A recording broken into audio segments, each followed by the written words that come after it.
tardes a todos ustedes. Les damos la más cordial bienvenida a este auditorio de la Escuela Superior de Ingeniería Mecánica y Eléctrica, en donde el día de hoy, organizado por la Subdirección de Servicios Estudiantiles de la escuela, se ofrecerá una conferencia muy interesante de título La urgente necesidad de la transformación de la educación superior frente a los retos de la industria 4.0.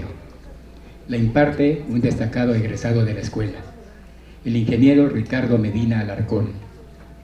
En el terreno académico obtuvo una ingeniería en comunicaciones y electrónica, precisamente aquí en ESIME IPN, y 2 posgrados en la Universidad Iberoamericana, uno en filosofía y uno más en finanzas corporativas.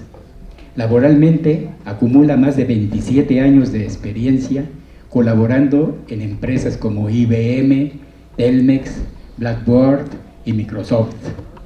En la actualidad, el ingeniero Ricardo participa en la iniciativa llamada Mega Habilidades, en la que se impulsa la innovación en instituciones, empresas y organizaciones a través de la creatividad, combinada con tecnologías de vanguardia, como el Internet de las Cosas, la realidad virtual y la impresión 3D.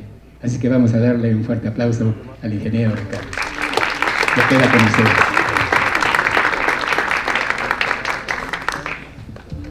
Chavos, profesores, muy buenos días.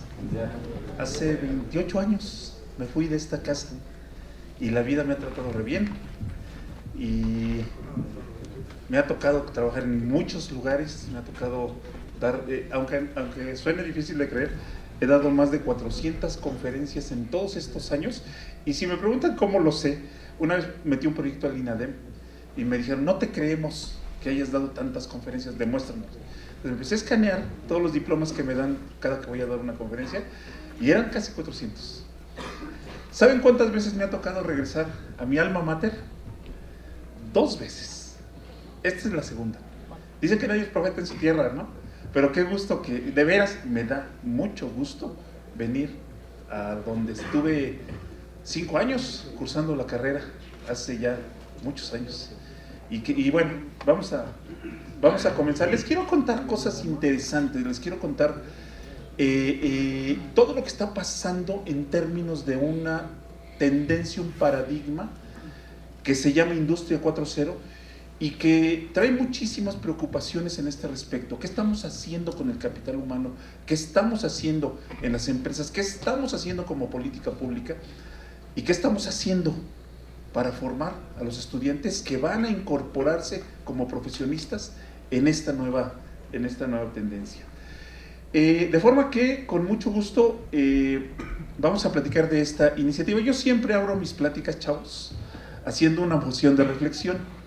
¿Se habían dado cuenta que somos la generación más afortunada que ha existido en toda la historia de la humanidad en términos de herramientas tecnológicas?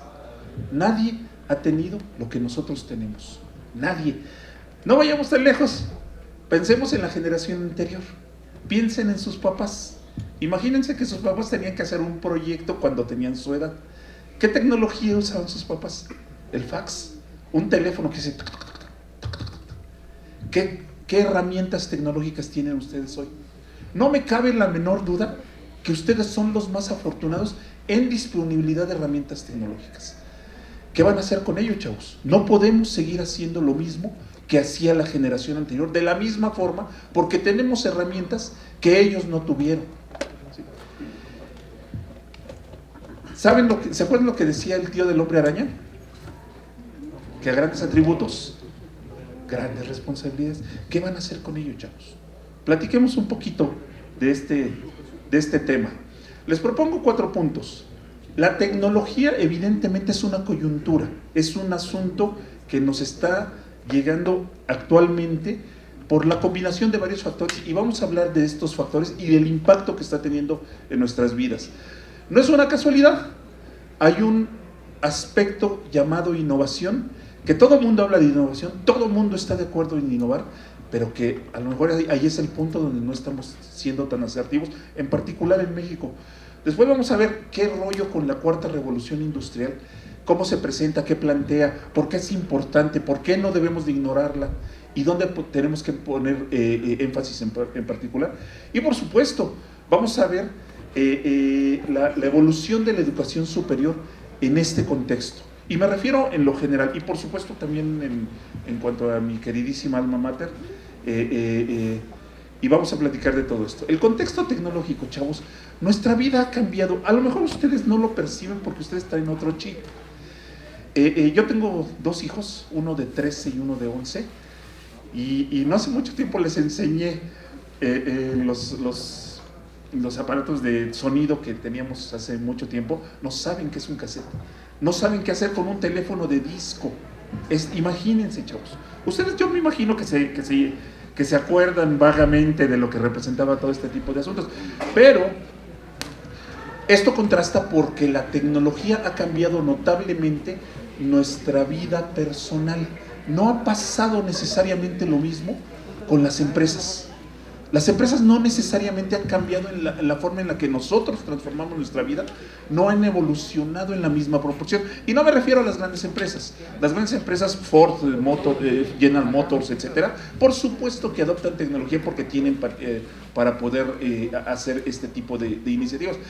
Pero las pymes, lo que es la base de la producción en México, no necesariamente ha tenido el mismo impacto con la tecnología que hoy disponemos. Y esas son buenas noticias para ustedes. ¿Por qué? Porque a ustedes les va a tocar instrumentar todo esto, chavos. A ustedes les va a tocar mover este tipo de iniciativas en el país.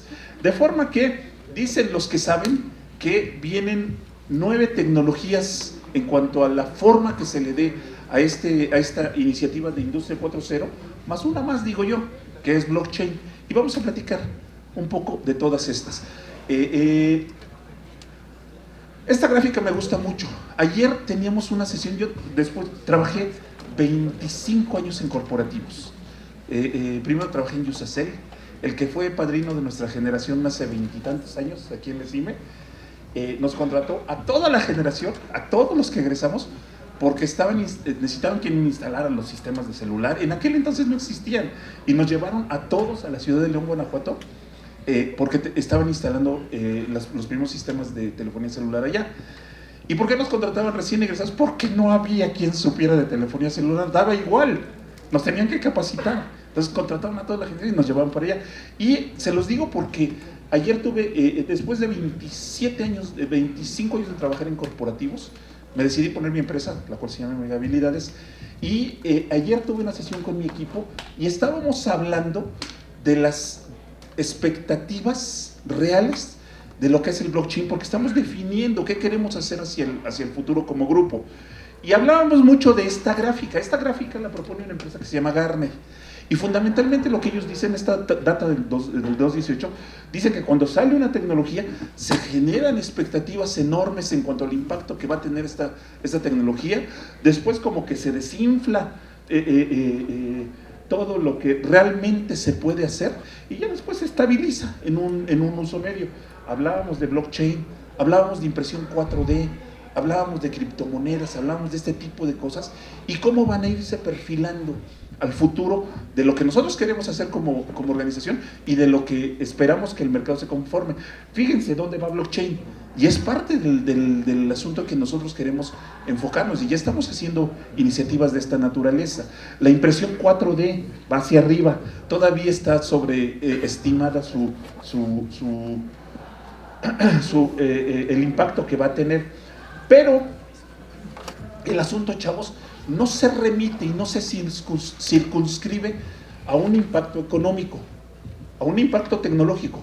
Es mucho más profundo eso y creo que no podemos ignorar este tipo de situaciones. La impresión 3D ya es bien conocida, ya hay impresoras 3D en el SAMS, todavía están muy caras, creo yo, para el uso cotidiano, pero chavos, esto va a cambiar muchísimas de las cosas que nosotros hacemos cotidianamente. Fíjense bien, ya esto por supuesto es tan común que pudiéramos pensar en desarrollar prototipos, en desarrollar este tipo de situaciones. Sin embargo, el asunto del cambio, del impacto del modelo de producción va a ser enorme. va a ser enorme. Todos hemos jugado con estos cubitos de Lego, ¿no? Todos sabemos qué significa Lego. Mis hijos, los hijos de ustedes, espero que todavía tarden mucho en llegar, los hijos de ustedes van a jugar con Lego. ¿Saben cuál es la cadena de valor de una empresa de este tipo? Y es difícil, en muchos casos, es difícil hablar de este tipo de conceptos, de economía, de expectativas económicas, de impacto productivo, con cierto tipo de perfiles. Y a mí me encanta poder tocar este tema en la escuela, en el ESIME. ¿Saben cuál va a ser el impacto que se espera de este tipo de tecnología en los entornos productivos? Imagínense la cadena de valor de un dispositivo como Lego. Lo diseñan en algún país de Europa bajo 3 metros de nieve, ¿sí? Lo mandan a producir a China o a Vietnam, luego lo mueven a centros de distribución en Norteamérica, en Sudamérica, para que nosotros lo podamos comprar en el Walmart de la esquina. Más o menos así funciona la cadena de valor de esta empresa. El Financial Times, ahí está la referencia, sacó un artículo sobre el futuro de esta empresa. En un futuro, ¿qué nos van a vender, chavos? Nos van a vender una impresora 3D, por cierto, hecha con Legos, ¿sí? ¿Y de qué va a vivir Lego en ese entonces? El impacto transformacional que va a tener esta organización es enorme. Ya no van a vender cosas físicas, ahora van a vender bytes. Si mi hijito quiere construir un castillito, bajo el diseño, lo imprimo en la impresora 3D y así es como vamos a empezar a mover la economía digital. Chavos, ¿qué le va a pasar a la cadena de valor como funciona tradicionalmente? Se va a cortar, por supuesto, se tiene que transformar, y este tipo de cosas están transcurriendo a nuestro alrededor poco a poco. Viene un asunto fascinante, que es el asunto del Internet de las cosas, que no es otra cosa más que conectar cosas al Internet. Yo estoy seguro que ustedes ya están familiarizados, están empezando a familiarizarse con los Arduinos, con los Raspberries, con los Edison, con todo este tipo de cosas. Hace 4 años, cuando empezamos, nosotros hicimos algunos proyectos bien interesantes de Internet de las cosas, basado en conceptos de domótica y basados en conceptos de logística y todo ese tipo de asuntos. Y ¿saben qué, chavos? No es tan simple. Para empezar, el asunto de agarrar un Arduino, ponerle un sensor, conectarlo a una aplicación de un teléfono móvil y prender y apagar un foco desde mi teléfono móvil a través del Arduino y el sensor, eso es una aplicación muy básica. Es como si yo contratara un programador y le dijera, viene y me dice, yo sé programar, a ver, enséñame, Hello World. Pues sí, pero no. Imagínense, chavos, van ustedes a una fábrica. Aquí tenemos un cliente muy cercano. Tenemos un cliente muy cercano aquí en Vallejo, que son naves industriales que fabrican tubos de escape. Es ingenuo, sistémicamente hablando, desde el punto de vista de ingeniería, es ingenuo pretender conectar sensor por sensor al Internet. Es absurdo.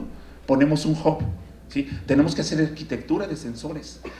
Cuando ustedes tienen que armonizar 400 sensores en una nave de 200 metros cuadrados, ahí es donde se pone interesante. Conectar un Arduino al Internet, hasta mi hijo de 11 años ya lo hace. Es ingenuo desde el punto de vista de ingeniería. Vamos a un campo agrícola, chavos, de 2 hectáreas, ¿sí? Que siembran maíz, que siembran sorgo, que siembran amaranto, lo que ustedes quieran. Y tenemos que detectar con sensores los residuos químicos de las plagas.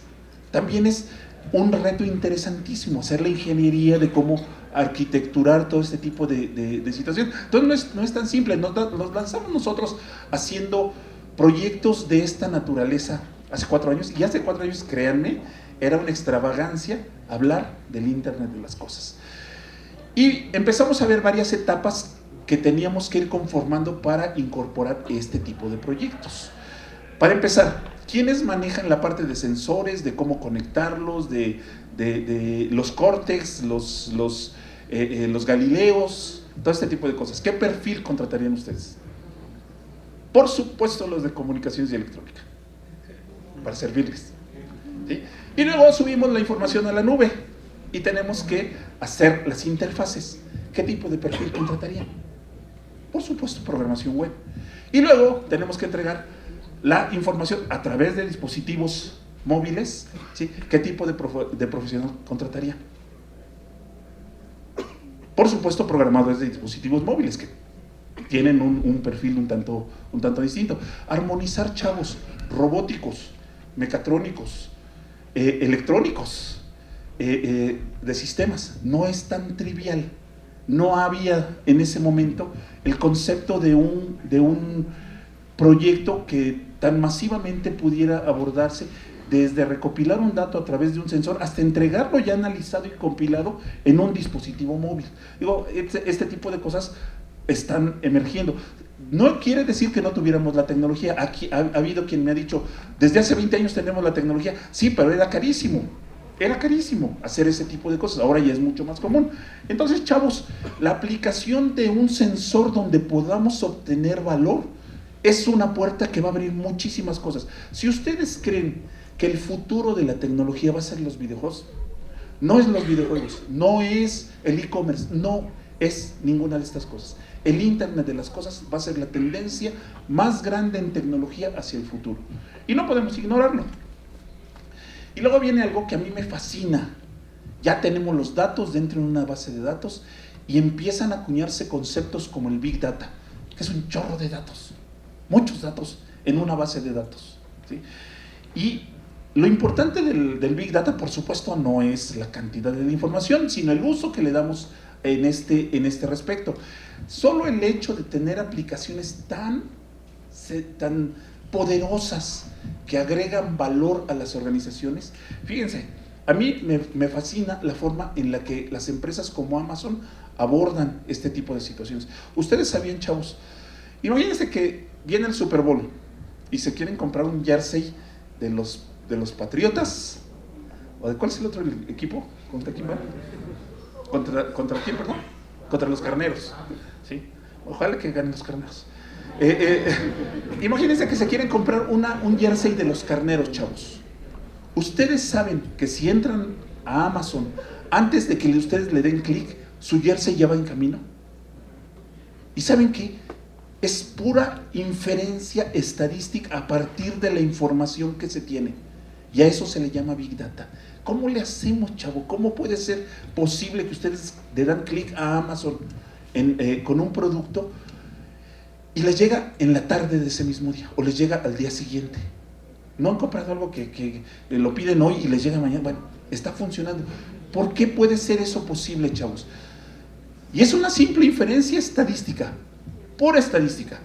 En Amazon saben que estadísticamente el 2% de las personas que están viendo un artículo le dan clic a comprar. Saben dónde estamos, saben qué talla somos, saben qué estamos viendo en ese momento. Entonces, si yo sé que el 2% le va a dar comprar, y saben las medidas antropomórficas del mexicano, y saben nuestra ubicación, y saben qué es lo que vamos a comprar, ¿por qué me tengo que esperar a que le den clic si ya sé que el 2% le va a dar clic a comprar? Lo mando de una vez. Por eso se agilizan ese tipo de cosas. Y a este tipo de cosas tan interesantes se le llama Big Data y analítica. Y no es más que pura inferencia estadística en función de los datos. Viene una gran tendencia también, que son las criptomonedas. Muchos de ustedes les va a tocar trabajar con este tipo de situaciones. El año pasado el Banco de México prohibió las criptomonedas en nuestro país. Sin embargo, están surgiendo muchas alternativas que se pueden instrumentar bajo el mismo argumento. El simple hecho de que no haya una entidad central soportando una criptomoneda, por supuesto es un paradigma que se rompe. Y esto tiene implicaciones muchísimas. ¿Saben quiénes son los principales inversionistas en Bitcoin? Los bancos, los sistemas financieros. ¿Y saben por qué? Porque saben que están en jaque. Imagínense un juego de ajedrez. El Bitcoin puso en jaque a todo el sistema de finanzas. ¿Por qué? Porque es por lo que representa el simple hecho de que una tienda acepte una criptomoneda. Yo voy con mi celular y consumo algo y pago en una red de pares, en un peer-to-peer que le llamamos, presenta el eliminar a bancos y el eliminar a intermediarios. Y por supuesto es un asunto interesantísimo en este respecto. Yo no sé si pronto va a ser una tendencia. Creo que es inevitable que lleguen este tipo de situaciones a todos los países. Hay países que lo utilizan de uso común. Por ejemplo, para remesas en la Argentina, ustedes saben que cuando entra un recurso en dólares en la Argentina, el impuesto que aplica el gobierno es hasta del 40% en remesas. Entonces lo que empezaron a hacer es pagarse por Bitcoin. No pasa por instituciones bancarias, no pasa por el gobierno y llega el recurso directamente a su registro en su celular. Y este tipo de situaciones, por supuesto, abre la puerta a muchas cosas buenas y a muchas cosas que tienen que ser analizadas. Sin embargo, chavos, hace muchos años mi abuelo se ponía traje, se ponía un sombrero y mis tías y mi mamá le decían: qué bien se ve ese traje, papá, qué guapo te ves. ¿Y saben qué les decía mi abuelo? Decía: no es el traje, es la percha. Y en el caso del Bitcoin, chavos, no es el traje, no es el Bitcoin, es la percha. Y la percha se llama blockchain. Blockchain representa, fíjense, hace tantos años que llegó el asunto del Internet tan bien estructurado, que trabaja tan técnicamente, tan depurado, con muchos retos de seguridad en particular, con tantos asuntos que hay que solucionar. Pero yo no he encontrado un asunto de ya no cabemos en el Internet, ya no soportamos más dispositivos, ya no, seguimos conectando y conectando y conectando, y viene un asunto que va a conectar muchos más, que es el Internet de las cosas. También que funcione el Internet con el TCP/IP, la estructura ustedes saben, dentro del Internet, el esqueleto se llama TCP/IP. Desde entonces yo no veía una tecnología tan bien propuesta y estructurada como el blockchain. Blockchain lo que nos propone es, imagínense cualquier elemento tecnológico en el campo en el que hay un intermediario. Y nuevos, viejos y nuevos. Viejos bancos, ¿sí? Televisoras, nuevos, Netflix, Spotify. Quiten al elemento intermediario. ¿Cómo le hacemos para hacer todo este tipo de situaciones? Es una propuesta que hace blockchain en ese sentido, ¿no? Y muchísimas aplicaciones que se pueden acuñar: e-commerce, transparencia, seguimiento, trazabilidad, rutas, etcétera, etcétera, basados en un paradigma que presenta algunas condiciones. Primera, es inmutable. Una vez que un registro está en blockchain, nadie puede modificarla, ni siquiera quien puso el registro. Imagínense, chavos, que vamos a comprar unos tenis aquí enfrente y usamos una criptomoneda, que insisto, no están permitidas en México. Imagínense, tradicionalmente cómo funciona: yo doy mi tarjeta, le preguntan al banco: ¿tiene crédito, tiene fondos? Sí o no, ¿me dan o no me dan los tenis? ¿Sí? Quiten al banco, quiten al ente central. ¿Cómo le hacemos para establecer un sistema de pagos que pudiera funcionar sin el ente central? ¿Qué tendríamos que hacer, chavos? Una red peer-to-peer. ¿Sí? ¿Han visto los libros contables que utilizan las personas que se dedican a este tipo de actividades de contabilidad? Esos que son amarillos, verdes, y van apuntando todo. Imagínense que todas las computadoras conectadas a una red peer-to-peer, por supuesto a través de Internet, tienen una copia de ese libro contable. De forma que todas las computadoras que están conectadas a esa red saben cuánto tengo yo en mi recurso de criptomonedas, ¿sí? Entonces, cuando yo voy y compro algo, se necesitan dos llaves: la de la red criptográficamente hablando, y la que está en mi celular. Y si no se presentan esas dos llaves, no hay acceso a mi registro. Quien yo quiera puede ver si tengo recursos, quien yo no quiera puede no verlos. Hay muchas modalidades en este respecto, pero ese libro contable, en todas las computadoras hay una copia, y eso da muchísimas ventajas. Primera, si alguien pretende alterar su libro contable, la red se da cuenta que hay una inconsistencia en la fuerza y lo aísla, lo quita. No es típico encontrar una violación de seguridad en blockchain, porque la red tiene las copias homogenizadas y hay un protocolo que sirve para que se vayan registrando las transacciones y se vayan aprobando. No es tan simple violar ese protocolo. Segunda, Es transparente, cualquier persona que esté autorizado puede ver la información en tiempo real. Yo puedo tener una red privada de mis contactos en blockchain, puedo tenerla semi-privada, solo quien yo quiera, o puedo tenerla pública. Yo quiero decir, mi currículum es público y cualquiera lo puede ver, ¿sí? Entonces, chavos, blockchain, yo creo que es una tecnología que se presenta bien interesante. Convergen el Internet de las cosas con blockchain. Una de las cosas que nos proporciona blockchain como fundamento le llamamos el contrato seguro, el smart contract, el contrato inteligente. Imagínense, yo fabrico guayabas en el estado de Morelos. Estoy diciendo cualquier cosa, ni sé si se ven las guayabas en Morelos. Y las quiero exportar a Europa. Y allí en Europa me dicen, sí, te compro tus guayabas, pero no puedes usar pesticida, no pueden estar en la caja más de 3 meses en transporte, no pueden tardar más de 4 meses desde que cortas la guayaba hasta que llega al consumidor. Me ponen mis lineamientos, o te la pago a la mitad o no te la acepto. Y créanme, así son las reglas de algunos productos que se dan. ¿Cómo lo solucionamos? Con una conjugación del Internet de las cosas con blockchain. Primera, ponemos los sensores, imaginémoslo, ¿no? Y ahorita tenemos un proyecto en ese tenor.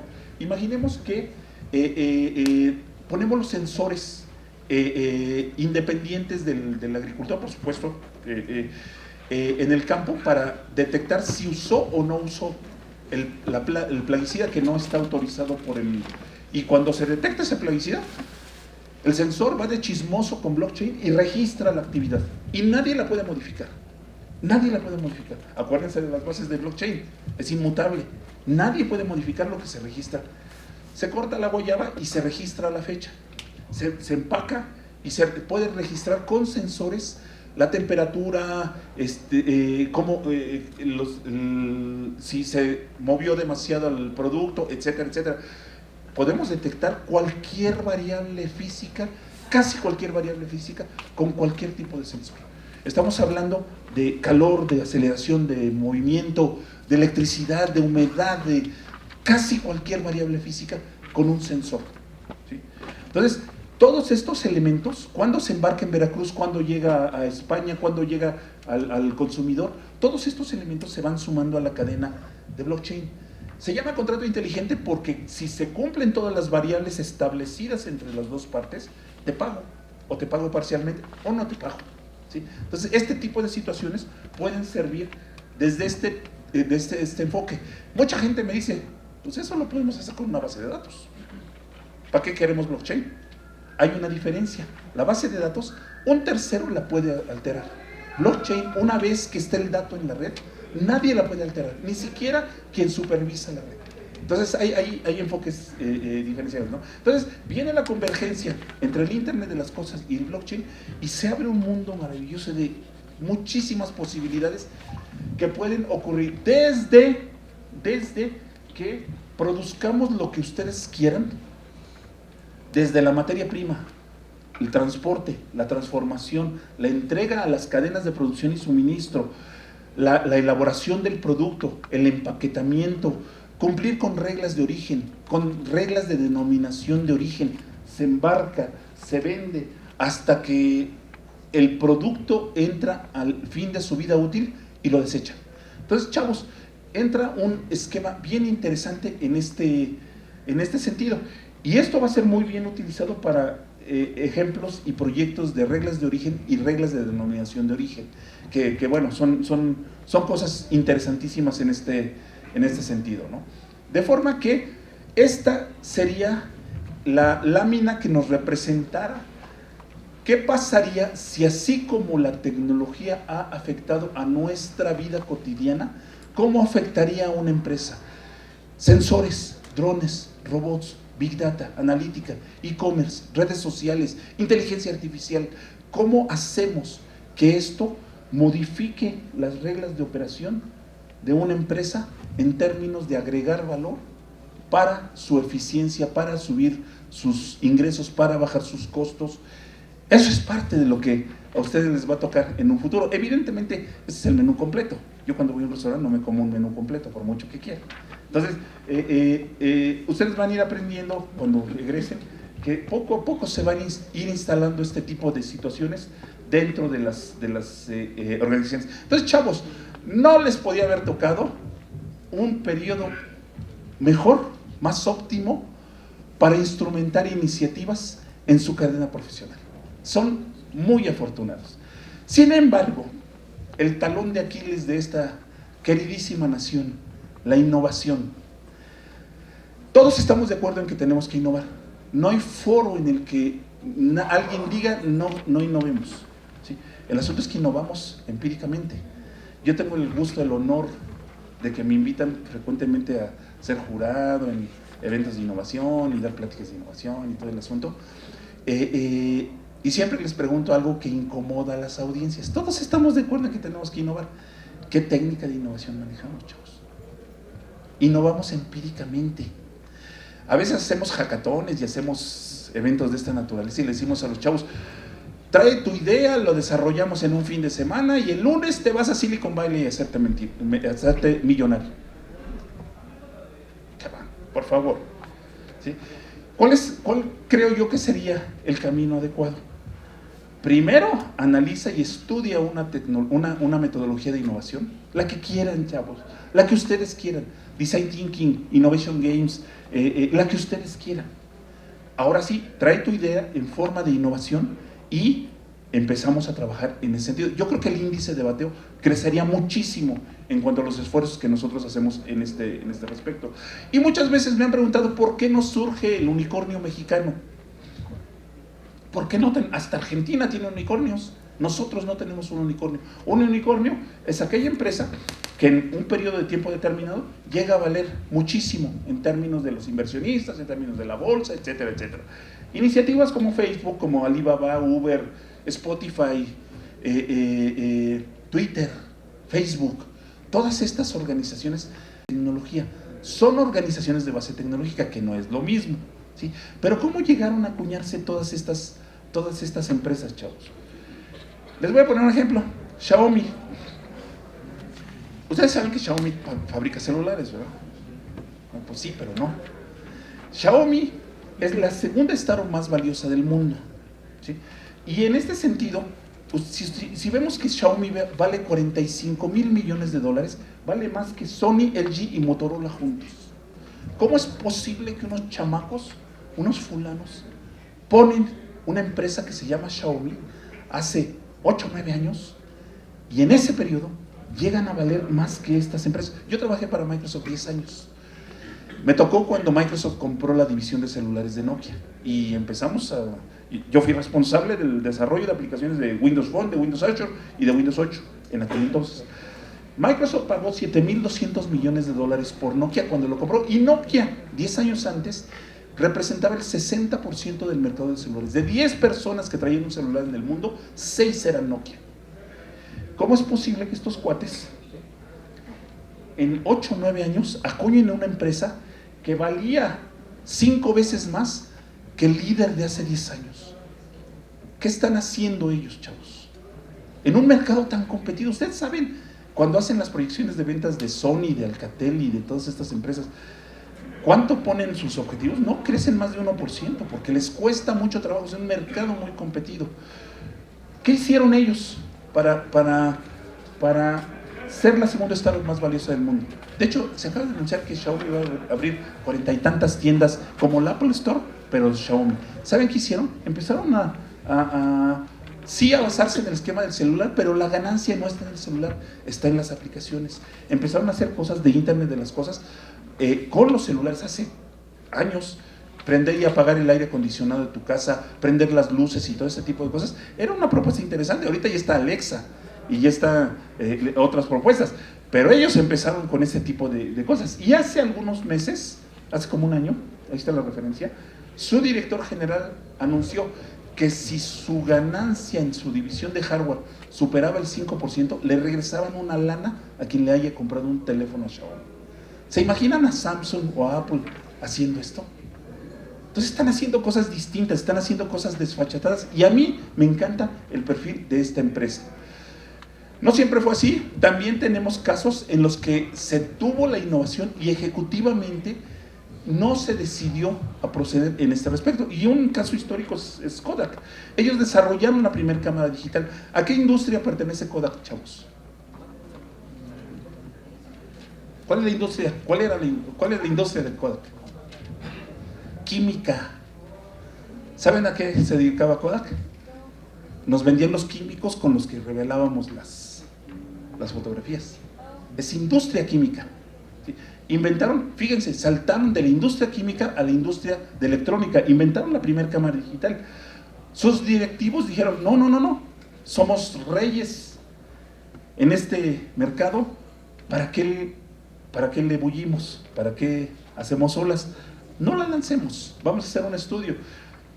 Proyectaron que en 1999 que el mercado digital no iba a ser más allá del 10% en 10 años. ¿Y saben qué? Les cayó encima Facebook, las redes sociales, el teléfono celular. ¿Ya quién imprime las fotos, chavos? No sé si ustedes alguna vez imprimieron una foto, y si alguna vez lo hicieron, ¿cuánto tiempo tiene que no imprimen una foto? ¿Qué hacemos? El selfie para el Face. Ya no se imprime. Kodak se declaró en bancarrota 3 años después. Fue una mala decisión ejecutiva. Tuvieron la tecnología y no la instrumentaron. Y hablemos de la empresa del $1 trillón. Nunca he sido un Apple Boy, nunca lo voy a hacer. No me gusta. ¿Quién tiene un iPhone, chavos? Que no les dé pena, no es tan malo. Fíjense, chavos.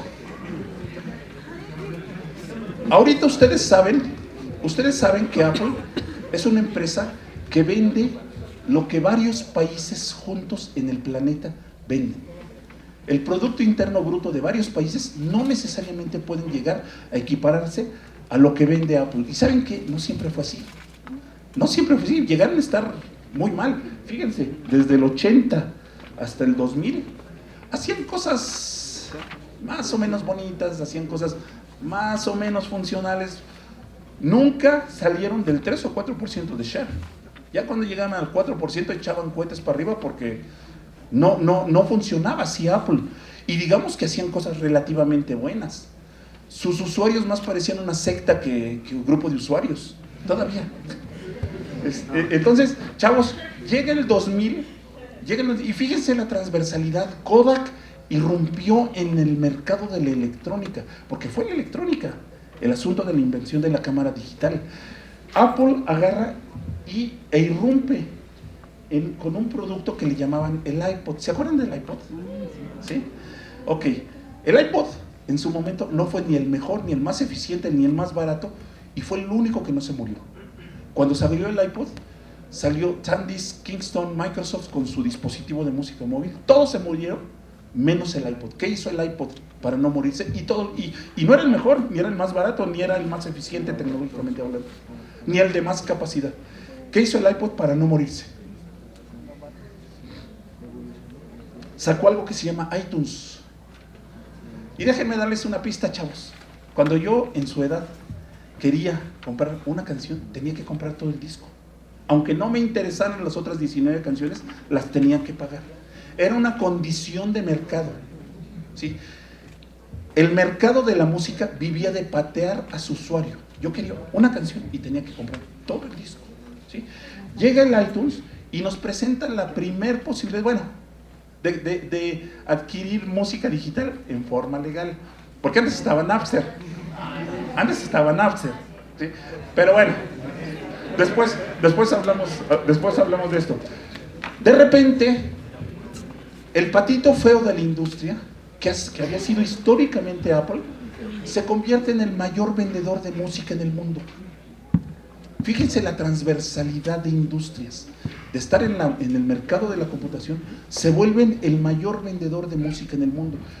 Innovaron en términos del modelado de negocios, y de ahí para el real. Fíjense, no lo digo yo, esta gráfica es el valor de Apple, ¿sí? La tecnología no les alcanzó, chavos. Y digamos que estos 20 años hacían tecnología más o menos. Entonces, fue la innovación y la transversalidad en los modelos de negocio los que le permitieron a Apple estar en los cuernos de la luna. Hace poco más de 10 años.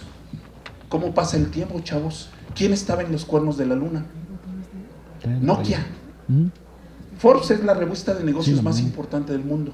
Y hace 11 años decían, ¿quién va a parar estos? Fíjense, si me dicen que no urge, si yo voy con un empresario y me dice, no, yo vengo produciendo llantas, o vengo produciendo cables, o vengo produciendo tuercas, de la misma forma desde hace 40 años. Mi abuelo empezó haciendo chafaldranas, mi padre siguió y yo le sigo de la misma forma. No urge. Fíjense bien, chavos. Estamos hablando de 11 años. Nokia, el proyecto de Nokia en Microsoft se murió hace como 5 años. No funcionó y eran buenas las aplicaciones y la tecnología. Simplemente el mercado no había espacio en ese sentido. En esa camada se fue a la basura BlackBerry. En esa camada se fue a la basura Nokia. Varias empresas, Motorola, chavos. Para nosotros, cuando estábamos en la escuela, Motorola era así como lo más avanzado en términos de tecnología móvil.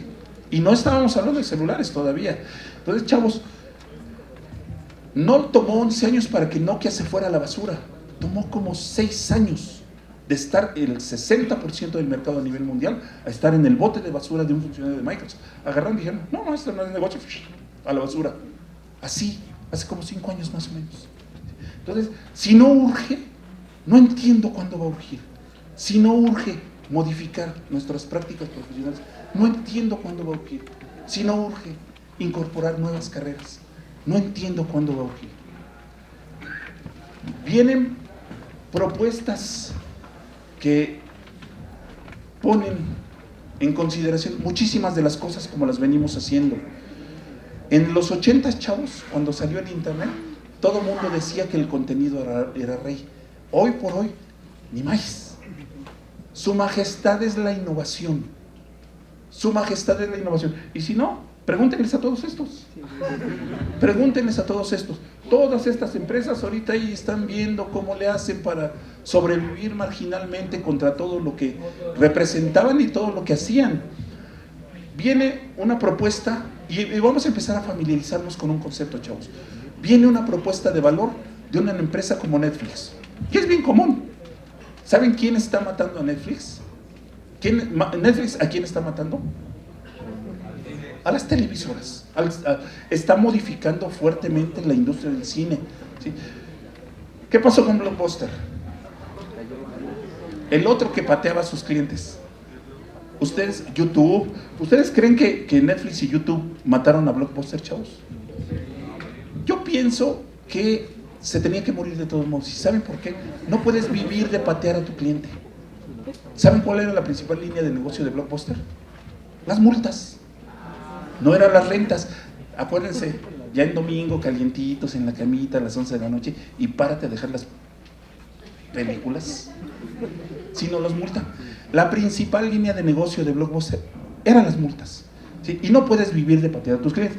Nokia, Polaroid, Digital, todas estas empresas, Tower Records, ¿se acuerdan de Tower Records? Quién sabe si se acuerdan. Pero ¿cuánto tiempo tiene que no compran un CD impreso? Un CD en físico. ¿Cómo? Ah, bueno, usted es un caso excepcional. Ahorita hablamos de eso. Chavos, y nuevamente la industria de la música vivió de patear a los usuarios. Se van a sorprender. Fíjense, en el 77 llegó al pico de ingresos los viniles, los LPs que compra el caballero y que yo tengo muchos todavía, ¿sí? Llegaron a su pico de ingresos. Luego vinieron los cassettes y su pico llegó por el 90 y tantos. ¿Se acuerdan cuando les dije que apareció el iPod? 2000. No es casualidad, no hay casualidades, hay estadísticas, hay inferencias. El compact disc reinó junto con el cassette hasta el 2000. Llega la música digital y ¡fum! Los ingresos de la industria de la música caen dramáticamente. Hoy por hoy, ven lo que representa el streaming. ¿sí? La tienda de música de Apple, Spotify, no se acerca ni de chiste a los mejores días del vinil y del CD-ROM. La industria de la música pateaba a sus usuarios, nos hacían comprar productos que no queríamos consumir necesariamente. Esto mejorando una propuesta de valor con tecnología y haciendo propuestas transdisciplinarias entre computación, internet e industrias no necesariamente de este tipo, empezaron a cambiar esas condiciones. Netflix, la propuesta de valor es altísima. ¿Por qué me tengo que esperar una semana a ver el siguiente capítulo de mi novela? A mí me da la gana verlo hoy, desvelarme hoy hasta que se acaba la serie. Y esa es una propuesta de valor a la que no estábamos acostumbrados como usuarios.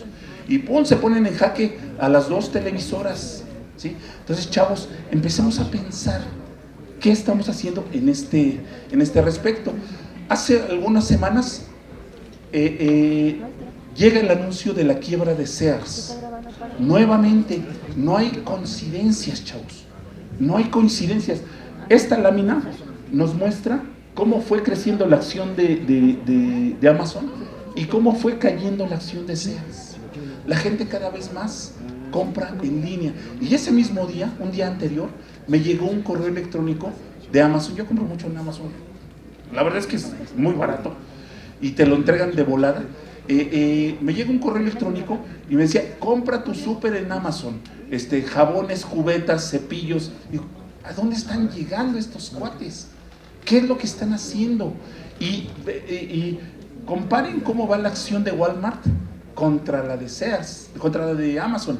Amazon le va a dar un susto a Walmart, van a ver. Ojalá podamos platicar en 1 o 2 años de esto y van a ver y se ve, chavos, que no hace mucho tiempo, hace 5 años, ustedes estaban en la prepa, quizá en la secundaria, ¿sí? De las empresas más valiosas del mundo, había una de tecnología. Hoy no hay ninguna empresa entre las empresas más valiosas del mundo que no sean empresas de tecnología. ¿Qué nos quiere decir esto, chavos? Que la tecnología va a permear tarde o temprano los entornos económicos, productivos, de todas las disciplinas del quehacer humano, tarde o temprano.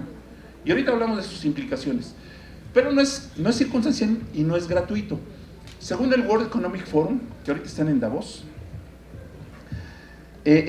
nos dice hace no muchos meses, ¿saben ustedes cuál es la competencia profesional más importante en el futuro para las personas que se dedican a un campo profesional? No es Java, no es SQL, no es inglés. No, ¿saben qué es? Design Thinking. ¿Y qué es el Design Thinking? El Design Thinking nos sirve para varias cosas. Resolución de problemas complejos, creación de productos o servicios. Esto se maneja mucho en el medio de los emprendedores y todo este tipo de cosas. Ahora, y metodología de innovación. De forma que, chavos, si ustedes manejan Design Thinking, pueden entenderse con un mundo cada vez más complejo, cada vez más conectado, cada vez con más información. Van a tener la competencia para poder entender todo lo que está pasando a su alrededor. Y de esto, chavos, no es tan simple. Yo trabajé 25 años en corporativos y la verdad es que me fue re bien. Y hace 3, 4 años dijimos, ya. Eso de estar de 6 de la mañana a 12 de la noche y venderle el alma a la empresa, ya. Entonces pusimos una empresa que se llama Mega Habilidades y decidimos hacer cosas que no existían. Y ahí vamos. El asunto es que no ha sido tan simple. La innovación no se vende como pan caliente. Hay una curva que marca. Si yo pongo una propuesta innovadora al mercado en este momento a ustedes, 1 de 10 le va a interesar. 1 de 10. ¿Por qué? Porque así es esa curva. Ya después, pues todos los demás se incorporan y ya es más simple. Cuando empezaron a surgir los celulares, ¿sí? 1 de 10 y era caro y era muy fancy y era una extravagancia. ¿Cuál es el asunto, chavos, al vender la innovación? Esta brecha es una brecha temporal. La inteligencia del negocio de la innovación, no nada más es la innovación, es cómo cerramos esa brecha, cómo empezamos a vender más en forma masiva antes de que nos muramos de inanición, ¿sí? Porque en este periodo se pueden morir las iniciativas, y muy buenas iniciativas, y muy innovadoras, pero el mercado no está listo. Entonces, si le pegamos y tenemos la capacidad de esperar, ¡fum!, se va a ir al pico. Y viene todo esto de forma, chavos, que no podíamos vivir en una época tan interesante en términos de tecnología, pero el aspecto de innovación y modelado de negocios es definitivo. La tecnología no les va a alcanzar. Y viene todo este rollo. ¿Y por qué les he hecho todo este rollo? Porque bien, si venimos a hablar de la industria 4.0, porque necesito transmitirles lo que hemos visto en estos incipientes años. Viene la cuarta revolución industrial, chavos, y viene la incorporación de estas tecnologías a los esquemas productivos de la nación. Fábricas, sensores, líneas de producción, suministros, todo este tipo de situaciones. ¿Cómo empezamos a perfilar este tipo de situaciones? ¿Y por qué se llama la cuarta revolución industrial? Es muy simple. Es un asunto de impacto histórico. Al principio, cuando salió el asunto del vapor, pues empezamos a mover grandes cargas que antes era muy difícil mover. El tren y los barcos movidos a través del vapor, por supuesto que transformaron la forma en la que hacíamos negocios. Luego en la industria 2.0 viene la electricidad y viene la producción en masa, en cadena. ¿Sí? Y también transformaron muchísimo este tipo de cosas. Imagínense si no nos transformó la electricidad, si nos quedamos sin gasolina una semana y parecemos hormigas que les pisaron el agujero, el hormiguero, imagínense, chavos, imagínense. Luego viene, chavos, luego viene la parte, en los 60, 70, chavos, viene la parte de electrónica, viene bulbos, toda la electrónica de potencia en ese momento. En ese momento a México se le comparaba con naciones como Singapur y como Corea. Entonces todavía no era Corea del Sur, todavía no se separaron. Ellos hicieron algo que nosotros no hicimos. Ellos incorporaron todas estas estrategias de innovación, de tecnología, en sus articulaciones productivas.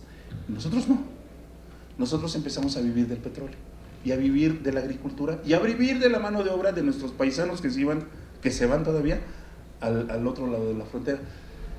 Y eso nos presenta una paradoja. Llega la industria 4.0, hagan de cuenta que llega esta combinación de sensores, robots, big data, analítica, la nube, inteligencia artificial, y llegan a las empresas y decimos, ¿qué hacemos con todo esto?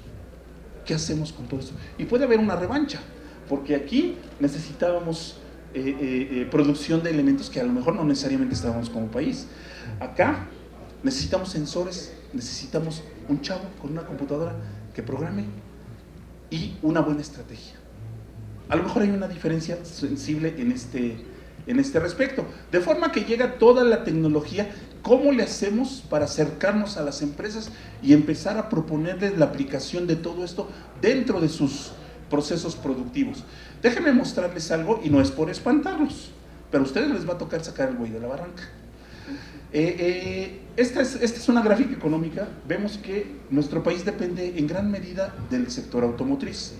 No está mal, suena bastante bien, pero tenemos que hacer algo en forma interesante y en forma rápida. Las remesas, 10% de los mexicanos están en los Estados Unidos y son un pilar para los que nos quedamos acá. Agroindustria, petróleo y turismo. Petróleo cada vez más alicaído. Turismo va bien el turismo, la industria sin chimeneas. ¿Se acuerdan lo que les dije, chavos? De este ingreso, no todo es autos nuevos. Más de la mitad son refacciones. Déjenlo en el buffer. Ahorita regresamos al tema. Luego viene el Internet de las Cosas y tecnologías de esta naturaleza al sector automotriz. Acuérdense que es la flor más bella del ejido, es nuestro pilar económico en términos de recursos. Viene toda esta tecnología. ¿Qué le va a pasar a la industria automotriz? ¿Se acuerdan de lo que les dije? De la cadena de valor del Lego en la lámina correspondiente. ¿Qué le va a pasar a la cadena de valor del Lego cuando Lego empieza a vender diseños a ser impresos en impresoras 3D. Hay dos caballos negros que van a tener efecto en este respecto. El primero es la impresión 3D. El primero es la impresión 3D. Imagínense una refaccionaria en 5 años. Hoy, una refaccionaria es un negocio de almacenes, es un negocio de bienes raíces. Se calcula el activo más importante de una refaccionaria, no son las chivas que tienen guardadas, es el costo del almacén y del local. Ese es el activo más importante de una refaccionaria.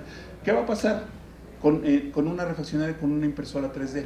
Y tenemos que ser realistas. La impresión 3D en metal todavía es muy cara y es muy difícil.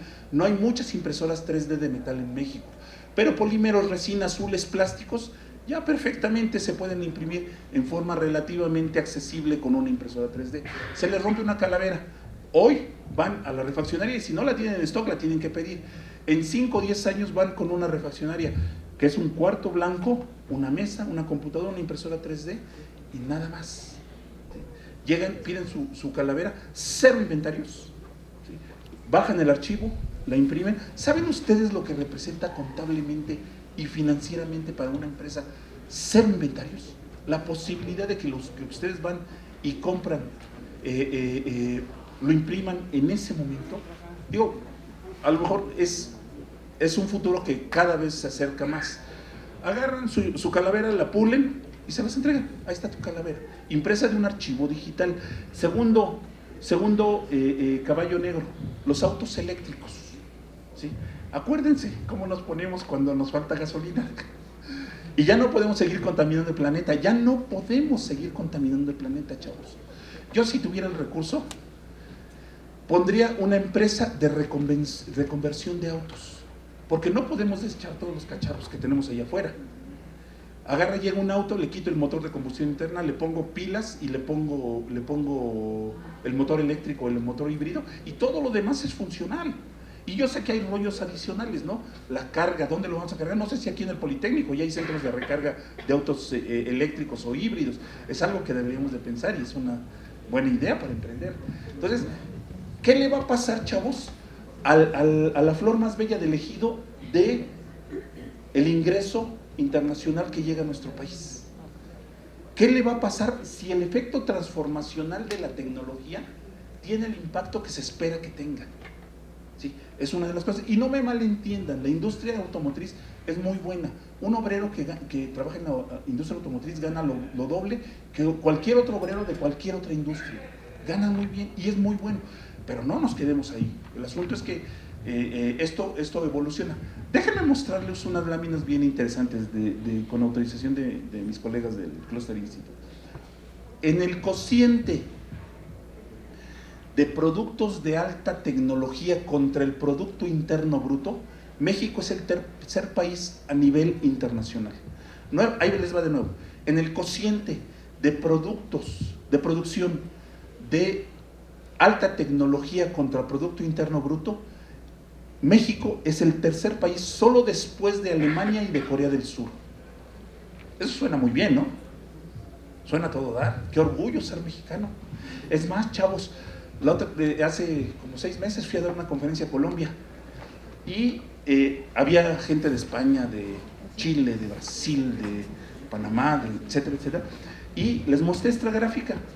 Según el Banco Mundial, las exportaciones de alta tecnología de la América Latina, de México sale el 80%.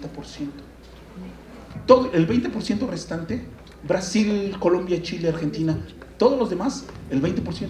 De México sale el 80%. Y todo esto también suena a todo dar.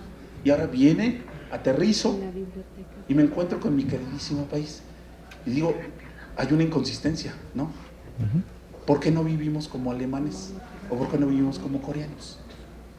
Si estos datos son reales, ¿por qué no vivimos como alemanes? ¿O por qué no vivimos como coreanos, chavos? Ahorita hay una teoría en ese respecto. Otra vez con el iPhone. ¿Quién gana cuando se vende un iPhone, chavos?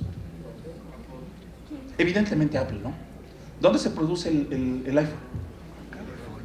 En China. Vamos a partir de esa premisa, que quien gana cuando se vende un iPhone, cuando ustedes se compran el iPhone ese, no sé qué número, en 30,000 pesos, ¿sí? ¿Quién gana, chavos? Vamos a suponer que Apple y China se van a sorprender. Este es un ecosistema de venta de insumos. Para que se produzca un iPhone en China que se vende en $600, Corea del Sur le vende $80, Alemania 16, Francia 3, etcétera, etcétera. Ese iPhone que a ustedes se lo cobran en $600, el precio de fábrica es de $194. ¿Por qué les venden a ustedes el iPhone 3 veces más caro de lo que vale, chavos? Pues porque lo pagan. Tan simple como eso. Si no lo pagaran, créanme que el precio bajará. Apple se lleva $269. Las apps que vienen incluidas adicionales se llevan $130. ¿Saben cuánto se queda en China por cada iPhone que se vende, chavos? 1%. $6 se quedan en China por cada iPhone que se vende de $600. 1%. Entonces, la premisa de que quien gana cuando se vende un iPhone es China y Apple sí, China no. Hay países que ganan, el mismo Estados Unidos le venden insumos $24 a China para fabricar un iPhone. ¿Sí? Entonces, ¿a qué voy con todo esto? Este es el auto de mayor valor agregado que se vende en México, un Jetta, $200. ¿Saben cuánto se queda en México por cada Jetta que se vende? 8%. Todo lo demás se paga. Todo lo demás se paga.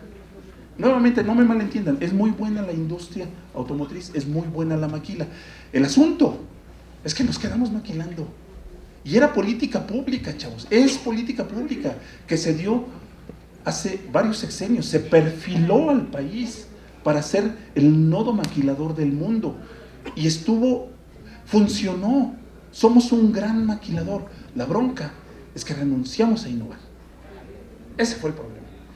Fíjense, esta lámina la pueden obtener de este libro, de la OCDE, Interconnected Economies. Es un libro fascinante, fascinante. Fíjense en la línea punteada. Esta gráfica se llama la sonrisa del valor.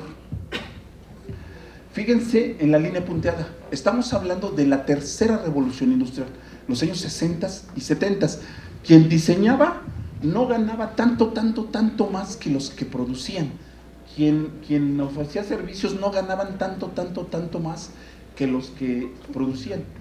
Llega la cuarta revolución industrial, llega el modelo de negocios, lleva la transversalidad de las industrias y la sonrisa del valor se ríe y se carcajea. Se pronuncia la sonrisa del valor, ¿sí? Y quien gana en diseño y en servicios gana mucho más que los que producen. Por eso no vivimos como alemanes y por eso no vivimos como coreanos. Por eso México y China están acá, ¿sí? Y Alemania, Corea del Sur, etcétera, están allá. Porque ellos diseñan, ellos viven de su intelecto. Nosotros vivimos de armar las cosas que ellos diseñan. Y bueno, ese es un preámbulo. Hace 3 años, chavos, 4 años, se hizo una convocatoria a varias organizaciones. Se invitó a Intel, se invitó a General Electric, se invitó a Bombardier, a Cisco, al CONACYT, al TEC de Monterrey, por parte de ProMéxico y por parte de la Secretaría de Economía, y nos dijeron, estamos haciendo un grupo para que elaboremos el plan de México para la industria 4.0 hasta el 2030. Y yo les dije, ya no trabajo en Microsoft, acabo de ser independiente y no sé si me sostengan la invitación, y me la sostuvieron. Y ahí estamos chiquititos nosotros contra todos estos monstruos, y participamos en el grupo de confianza que proveyó opiniones a la elaboración del mapa de ruta de Industria 4.0, y se hicieron un montón de cosas: instalación de laboratorios, desarrollo de proveedores, política pública, conferencias, desarrollo de capital humano y muchas otras cosas que nos llevarían a un buen puerto hacia el 2030, chavos. De esto he de decirles que había cosas que no veíamos, no existían hace 4 años, no existían. Nos enfocamos en aquel entonces en la capacitación tecnológica. Sí, hay que capacitar para arriba y para abajo en todo el país, de lo ancho a lo largo, en Internet de las Cosas, en Big Data, en Analítica, etcétera, etcétera, etcétera. Y no vimos algo. Salimos de este ejercicio, se publica el libro, Y yo con mi empresa empezamos a ir a ver algunos clientes. Y yo decía, bueno, ¿a quién nombro líder de proyecto para un proyecto de Industria 4.0 en la fábrica de cartones? Y decía, bueno, el de ventas como que no le entiende mucho al asunto de tecnología. Mi programador más ducho como que no le entiende mucho a la parte de negocio, y nos dimos cuenta que faltan perfiles que no existían, y no los vimos porque no existían. Y había tecnologías que en ese momento no estaban tan latentes. El blockchain, incluimos las 9, pero faltó blockchain, y es una gran tendencia en este momento. De forma que al final llegamos con las empresas, chavos, no con las grandototas, y ahorita hablamos de las grandototas. No hablemos de Ford, de Foxconn, de este tipo de organizaciones. Llegamos con empresas, pymes, medianas, y ¿saben qué nos decían? Les echábamos el rollo de la innovación y la trascendencia y la cuarta revolución industrial, y el dueño se me quedaba viendo. No te entiendo nada, y yo estoy preocupado porque el viernes es quincena y no tengo para pagarlo. Esa es la realidad, esa es la realidad. Y eso nos dejó un aprendizaje, chavos.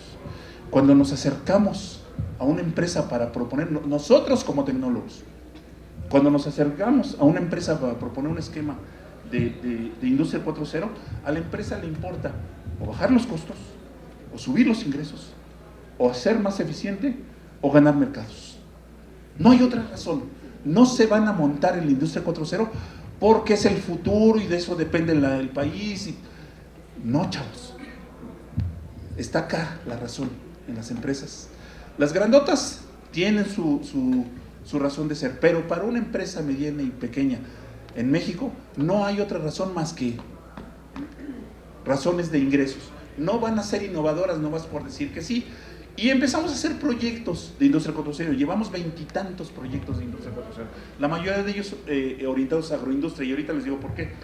Entonces empezamos a llegar con una empresa de 2,000 empleados, chavos, y les decimos, vamos, la primer premisa de lo que hemos aprendido, y les va a sorprender, un proyecto de Industria 4.0 no es un proyecto de tecnología, es un proyecto de transformación organizacional.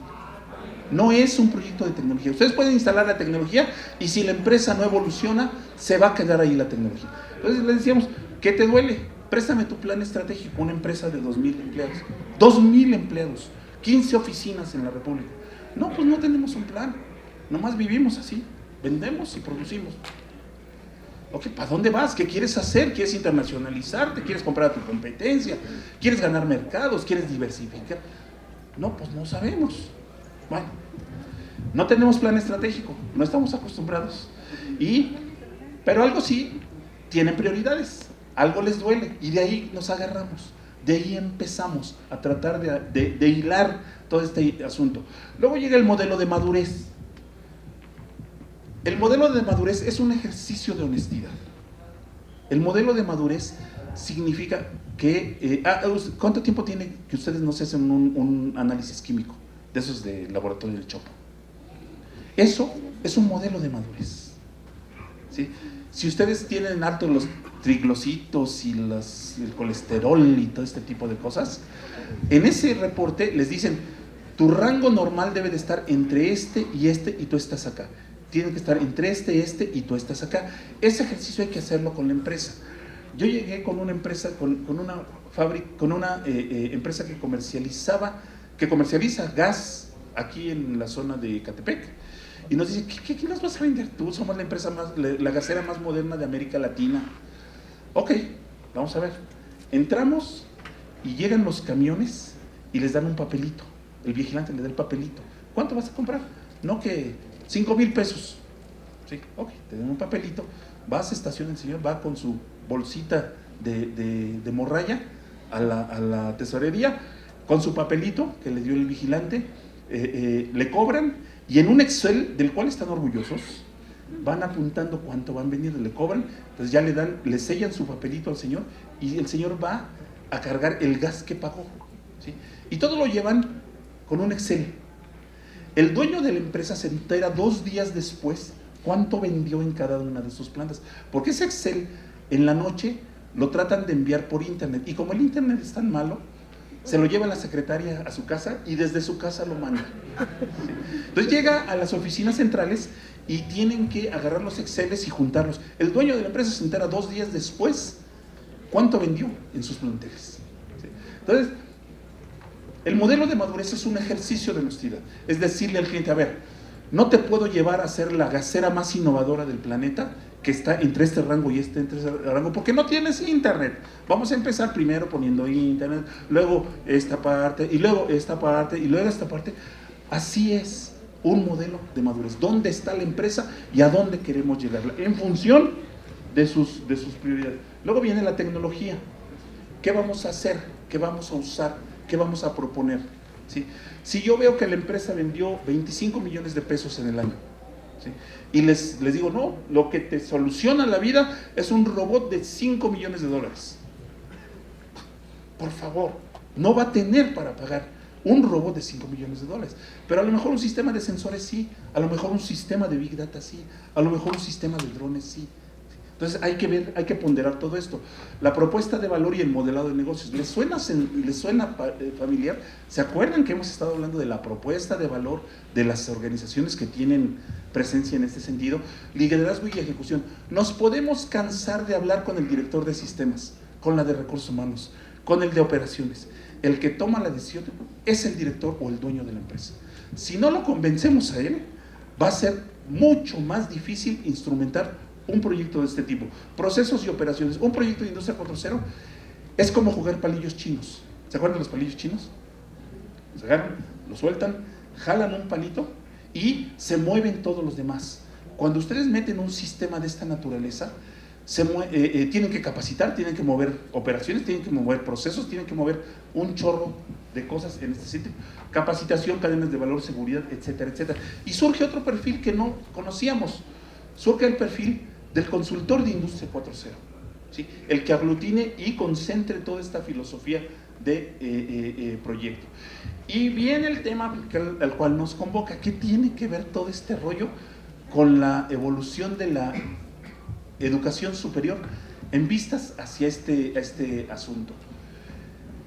Hay un ejercicio que se llama Global Innovation Index, que es básicamente se miden muchísimas cosas en términos de innovación y cómo está posicionado México en este respecto. Y hay muchas inconsistencias que no hacen sentido con el país. México es el 11º país más poblado del planeta, más o menos. Es el 11º país con mayores ingresos en el planeta. Es así estos indicadores nos ubican en una tabla más o menos. Es un país que nos ubicamos en términos de desempeño en los lugares 11º en los distintos indicadores. Nos vamos hasta el lugar 56 en innovación. Y de esto hay un rubro de educación superior. Hay un rubro de educación superior que tiene que ver con carreras.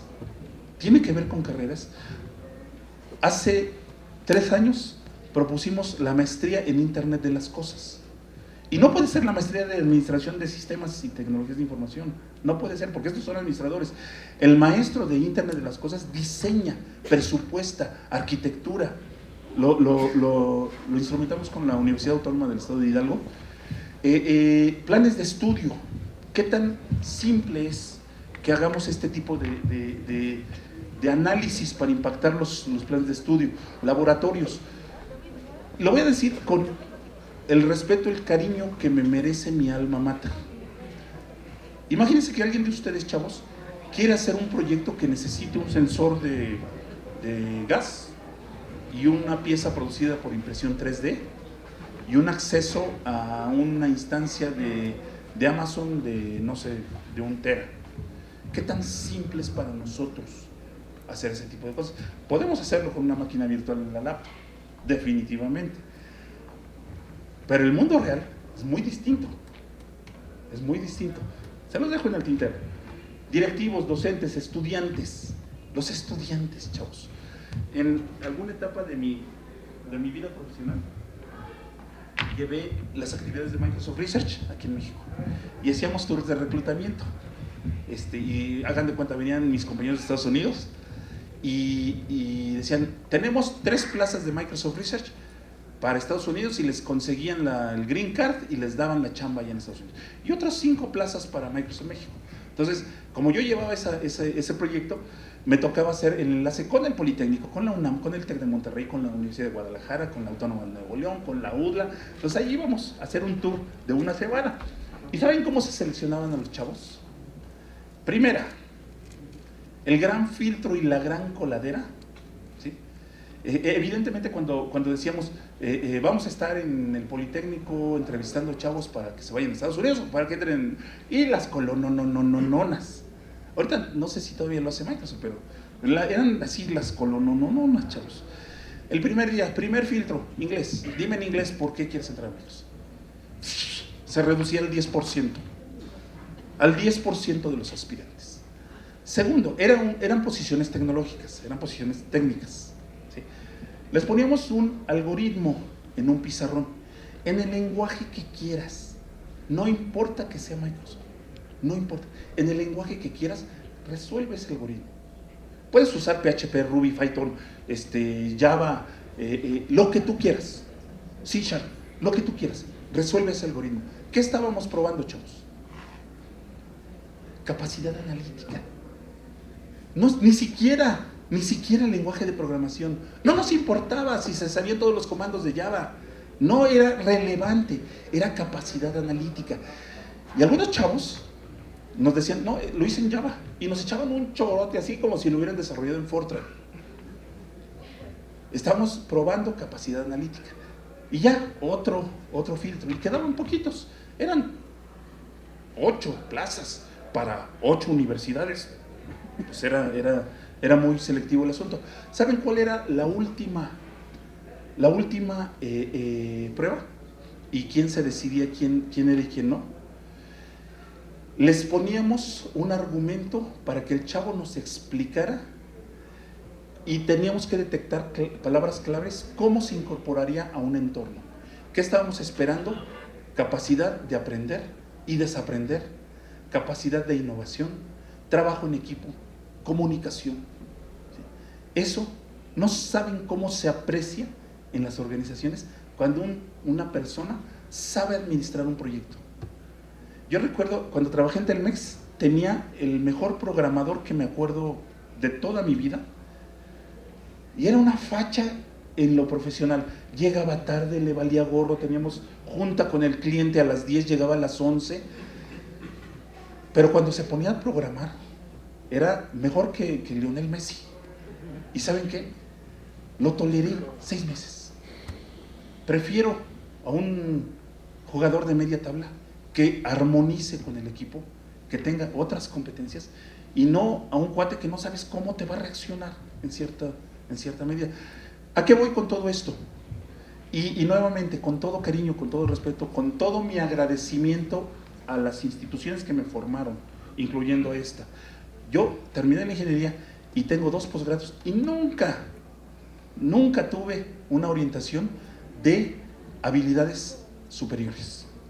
Y eso creo que es lo que define en gran medida el desempeño de una persona. Salimos siendo tequis, pero tequis. Yo cuando entré a IBM me decían el mago, porque arreglaba cualquier cosa, lo que sea, y yo quería arreglar cualquier cosa. Ya después te das cuenta de que, ¿por qué me he de quedar en quiero coordinar? Contrataban otros 2, no me va a venir a decir qué hacer. Yo tengo 2 años aquí y me va a venir. Entonces, queremos ir subiendo, y les garantizo, la técnica es importantísima, la tecnología es importantísima, es la formación, pero cuando ustedes van subiendo estructuralmente, ya después de 25 años en corporativos, podría decirles que las habilidades de comunicación, de negociación, de liderazgo, de innovación, importan muchísimo. Y ahora, sí, tiene muchos años que no programó, pero no me marean. Mi socio no me marea, mi socio es doctor en inteligencia artificial, y cuando me dice, no, me voy a tardar 5 meses en hacer este módulo, por favor, yo dirigí programadores, no te vas a tardar tanto. Entonces, chavos, ¿Qué tanto los estudiantes están cerca de este entorno? Y la vinculación productiva, la idea de que la institución de educación superior, pura e inmaculada de toda impureza empresarial que hay allá afuera, y nosotros formamos solamente competencias puras, yo creo que eso tiene que cambiar. En las instituciones de educación superior están los mejores cerebros de la nación y tienen que dedicarse a resolver los retos que tenemos allá afuera. Cada vez acercarnos más en esquemas productivos a las organizaciones que tienen un espacio allá afuera. De forma que cuando les dije que participamos en la elaboración del mapa de ruta y no nos dimos cuenta de muchas cosas, en el 2016 fuimos raudos y veloces a la Secretaría de Economía en 2017 y le dijimos, la regamos, no la regamos en mal plan, no sabíamos que esto iba a ocurrir, empezamos a ver clientes y empezamos a ver cómo se comportaba el mercado y le dijimos, falta un componente que es el consultor de Industria 4.0 y nos aprobaron un proyecto, capacitamos a 400 personas en consultoría de proyectos de Industria 4.0, muchos de los que entraban no sabían ni qué era blockchain, muchos de los que entraban no sabían ni qué era Big Data y analítica.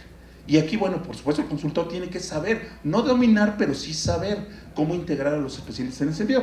Se produjo un documento por parte de estas organizaciones, su servidor tuvo el honor de dar las ideas iniciales y el diseño, y se pusieron los colegas a redactarlo, y se llama La urgente necesidad de la transformación de educación superior frente a los retos de la industria 4.0. Y es un paradigma que tenemos encima, chavos. No tenemos mucho tiempo para empezar a desarrollar el capital humano que va a responder en este respecto. Entonces, empezamos a promover modelos de campus de innovación para la educación 4.0. Instalamos 7 nodos en instituciones de educación superior. ¿Qué era el nodo? Bueno, todo el concepto, desde convencer al directivo, desde formar a los docentes, desde trabajar con docentes y estudiantes, innovación, modelos de negocio, tecnología y gestión de proyectos de Industria 4.0. No podían ser chavitos de primer semestre por un asunto natural de madurez, pero los de sexto en adelante bien entendían los conceptos en ese sentido. Instalamos estos nodos en Mexicali, Ciudad Juárez, Tepic, Cuautla, Tuxtla. Instalamos 7 nodos. Ahorita estamos en la etapa de que, bueno, ya tenemos esa inercia y ahora teóricamente ya estamos capacitados y ahora vamos a hacer proyectos productivos con las organizaciones que les menciono. Este libro no tiene costo, está en formato digital, está en nuestra página. Si ustedes lo requieren, con mucho gusto. En los eventos que hemos tenido en otras escuelas del Politécnico, nos escriben y se los mandamos. Nada más tienen que mandarnos un correo electrónico a ese correo. Entonces, chavos, lo que hemos estado haciendo es esta línea, desarrollo de competencias y habilidades, cultura y conocimiento.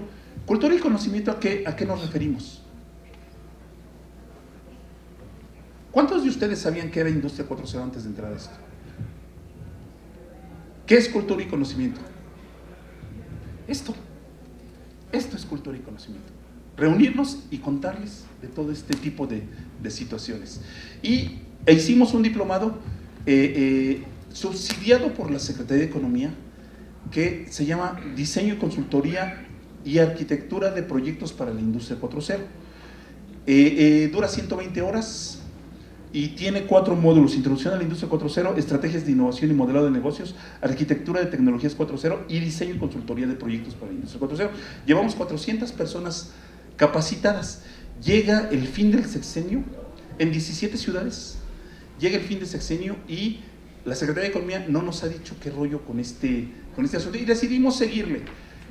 Aquí convocamos a personal de empresas de TI que deseen instrumentar proyectos de Industria 4.0, profesionales de logística, agro, manufactura, automotriz, profesores de mecatrónica, de robótica, de sistemas, de etcétera. Y los instructores son muy buenos. Seguimos Este, por ejemplo, es doctor por la Universidad de Michigan y trabajó en sensorización de aviones para GE Aviation.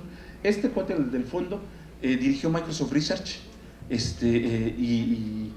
y bueno, tiene muchísima experiencia. Este cuate, o sea, son cuates que conocen del tema. Este cuate trabajó 40 años en General Motors y en Mercedes-Benz, y etcétera, etcétera. Pronto vamos a arrancar.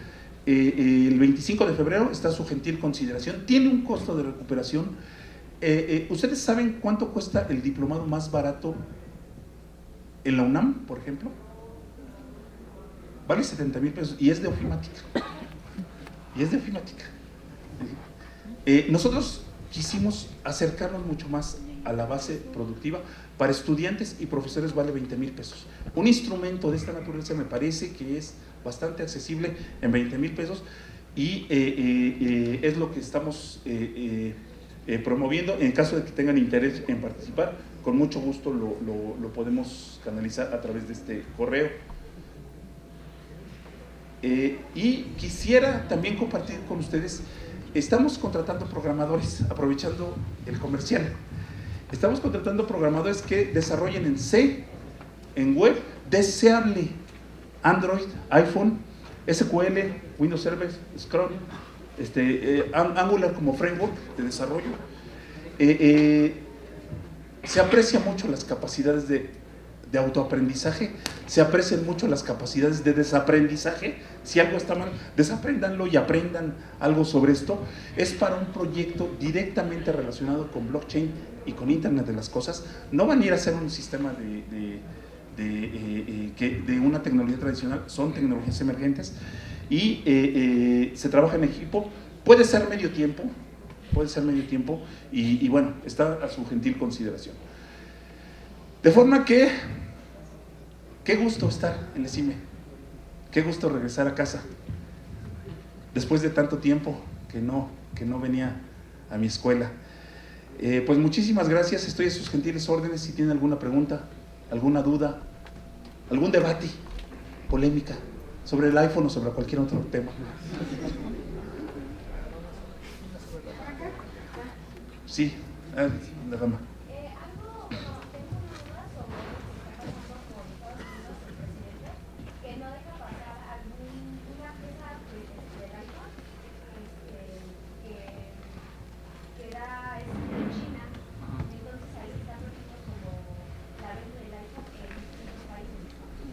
Sí, el mundo es cada vez más complejo. Yo veo, no sé, me da la impresión de que como que entramos en un impasse. Yo no me explico cómo se tomaron ciertos liderazgos en distintas partes del mundo de personas con ciertas características que dicen, en lugar de estar progresando, nos fuimos 20 años para atrás. Sí, es una decisión que yo creo que no informaron muy bien al señor Trump, el impacto que va a tener, porque si no venden ese insumo a China, detienen a la empresa más grande del mundo, que es norteamericana. Es parte de las inconsistencias que se tienen. Yo no sé si es la intención de eso es que el iPhone traslade la producción del iPhone a Norteamérica. Yo quiero ver si las plantas en Norteamérica aceptan quedarse con el 6% por producir un iPhone. Es un asunto político y económico más que tecnológico. Caballero.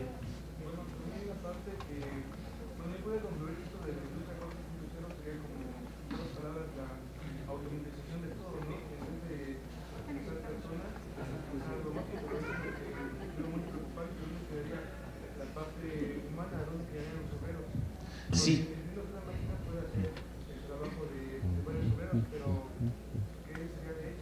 Sí, déjeme contarle dos anécdotas. Ya tenemos muchos años en esta industria de tecnologías de información. Nos tocó trabajar en Telmex cuando empezó el rollo del Internet y del correo electrónico masivo. Y empezamos a promover el uso del correo electrónico y ustedes saben lo que representó para la humanidad en términos de comunicación.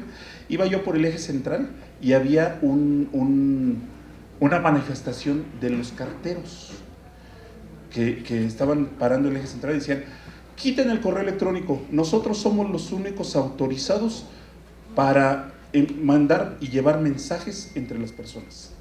Evidentemente es un esquema que hoy suena poco admisible. Luego, lo mismo se dijo cuando llegaron las computadoras. Cuando llegaron las computadoras en forma masiva, se pensó, se van a perder empleos, y sí, no es tan malo, déjeme decirle por qué. Y si fuéramos consecuentes con la idea de que la cuarta revolución industrial va a terminar con empleos, sí, pero entonces seamos consecuentes para atrás. Quitemos todas las computadoras de las empresas, se van a abrir más empleos. Quitemos todos los sistemas de automatización, se van a abrir más empleos. Es una paradoja al absurdo. Sí se van a perder empleos, pero para que se dé usted una idea, en un centro comercial hay una persona abriendo una pluma y cerrando cada que pasa un auto. Y no es el que cobra, es el que abre la pluma. Pasa un auto, abre la pluma y la cierra. Abre la pluma y cierra la pluma. Y en ese centro comercial agarran e instalan plumas automáticas y pago automático. Ese señor va a perder su empleo. Pero según la OCDE, por cada empleo que se pierda en la automatización en México, que es un empleo con características básicas, se va a ganar 1.5 más empleo con mayor nivel agregado y con mayor ganancia para el empleado. Es decir, el empleo que se perdió del señor abriendo y bajando la pluma, abriendo y bajando la pluma, ¿sí?, se gana en ingenieros, se gana en administradores, se gana en contadores, se gana con empleos de mayor valor. Y yo le diría, sí se van a... Dos noticias, una buena y una mala. Sí se van a perder empleos ante la automatización de la cuarta revolución industrial en México. Sí se van a perder, no, es inevitable. Es inevitable. Y si no lo hacemos, si no lo hace esta empresa, lo va a hacer esta, y esta de todos modos va a desaparecer porque producimos más caro que ellos y el mercado les va a comprar a ellos, ¿sí? La buena, no en todos los esquemas se admiten robots por lo caro de los robots. Entonces, sí se van a perder los empleos más prescindibles, pero se van a ganar empleos de mayor valor agregado y que ganen más y que gane más la empresa. Y es algo inevitable. Y yo creo que deberíamos de prepararnos para propiciar esto y a las personas de los empleos básicos, pues, ayudarlos a que se desarrollen hacia arriba, ¿no? O sea, es inevitable. Si no lo hacemos nosotros, si no lo hace esta empresa, lo van a hacer otras. ¿Algún otro asunto, profesores? Sí. ¿Puede hacer un poco más de énfasis en relación a las habilidades superiores que se requieren para esta industria y también acerca del capital humano que se debe de formar? Sí, profesor. Déjame contarle una anécdota de aprendizaje también. Cuando... Y creo que tenemos que tener la competencia de hablar temas difíciles, sin enojarnos, sin polarizarnos. Cuando salí yo de Microsoft, salimos varios. El cuate que es mi socio, trabajaba en Microsoft Research, salió el que llevaba la nube y formamos la empresa. Y nos dijimos, bueno, ¿qué queremos hacer con nuestro tiempo? Y dijimos, bueno, vamos a incidir en educación superior. Y formamos megahabilidades. ¿Saben qué significa megahabilidades, chavos? Habilidades superiores. Liderazgo, innovación, creatividad, trabajo en equipo, emprendedurismo. Y no significa que pongan su empresa, significa que sean emprendedores, que no es lo mismo. Comunicación. Chavos, me llega un chavo que ostenta un título profesional y le digo, escribe media página para describir el proyecto. ¡Ay, en la torre! Me acuerdo de esos memes de hola, ¿qué hace? ¡Hijo la huella! Y ostentamos un título profesional. Ostentamos un título profesional. Megahabilidades, habilidades superiores, son estas habilidades blandas. Nuevamente, creo que a eso decidimos dedicarnos, desarrollamos una estrategia para acercarnos a las instituciones de educación superior. No queríamos abordar la parte de educación básica por lo complejo, y es un asunto distinto. Pero le voy a decir una cosa, profesor. Hicimos una encuesta en línea de los profesionales, estudiantes y profesores que colaboran en este tipo de entornos. Encontramos que está más preparado didácticamente un profesor de kinder que un profesor de educación superior. Pero no es tan simple llegar con un profesor de educación superior que ha dado clases 20 años y decirle, ¿qué pasa si agregas un componente de liderazgo, de innovación a tu cátedra? Su técnica ha sido la cátedra, así de yo voy, expongo, les dejo tareas, ustedes preparan sus trabajos, presentan examen, ¿sí? Y hay método de casos, hay estrategias didácticas. Resulta que nos equivocamos. Y el proyecto de Megahabilidades no funcionó por esa línea, porque no tuvimos la asertividad de hacer el consenso y la pregunta de cómo acercarnos con la docencia en este sentido. Entonces, al mismo tiempo sacamos lo del Internet de las cosas, y eso fue lo que nos dio la viabilidad. Todas las pymes se mueren a los 3 años. Nosotros ya pasamos el 4º año. Entonces, seguimos con la inquietud de cómo hacemos este tipo de iniciativas. Y yo creo que es muy necesario y muy formativo que los maestros guíen, no que les enseñen, que guíen y que induzcan este tipo de habilidades en los estudiantes. Créanme, en mi experiencia, en corporativos muy complejos, no saben cómo se aprecia a alguien que redacta bien. Ahorita estamos en un proyecto, ¿cómo le hago para alguien que agarre y me redacte en 3 párrafos qué es blockchain y que lo entienda la gente? No sabemos sintetizar, no sabemos analizar, no sabemos deducir, no sabemos inferir. Ahora, tenemos una gran ventaja los que nos dedicamos a esta industria. La programación y la ingeniería tiene inherente esa forma estructurada de pensar. Y si yo voy a hacer un proyecto, y voy a decir algo que a lo mejor les suena absurdo, si voy a hacer un proyecto de descripción de algún fenómeno, es más simple que yo le explique ese fenómeno a un ingeniero porque lo entiende por su esquema cognitivo estructurado a alguna otra profesión. Y digo, no es imposible, pero a lo mejor por la misma formación mía, ¿no? De esto, profesor, la sugerencia, y curiosamente yo he dado muy poco clases, muy poco. Di en la Universidad Pedagógica Nacional, di en el TEC de Monterrey, y más que nada por cuestiones de tiempo. Pero el simple hecho de fomentar el liderazgo en los estudiantes, por ejemplo, el aula invertida. ¿Saben ustedes qué es el aula invertida, chavos? Imagínense que les pongo que vamos a ver circuitos lógicos, ¿sí? Toda la teoría se las voy a poner en internet. ¿Para qué los traigo aquí a leerles un párrafo? Mejor lean un INDE, ¿sí? Y el aula invertida consiste en que vienen al aula y hacemos prácticas. Reforzamos lo que ustedes ya leyeron como teoría en línea. Son estrategias didácticas, pero seguimos fomentando estrategias tradicionales. Entonces yo creo que el mundo está cambiando, las industrias están cambiando, nuestra vida está cambiando. ¿Por qué no pensar en evolucionar la práctica docente en todos los niveles, por supuesto, y más aún con la generación que tenemos en las aulas actualmente? La generación que tenemos en las aulas se llama generación Z. Ustedes, chavos, son generación Z, no son millennials. Y las tecnologías que manejan ellos, y nuevamente, constructivamente y con la mano en el corazón, da pena ver un plan de estudios de informática educativa en alguna institución de educación superior que habla de qué es el Internet, cómo manejar el correo electrónico y cómo entrar al web.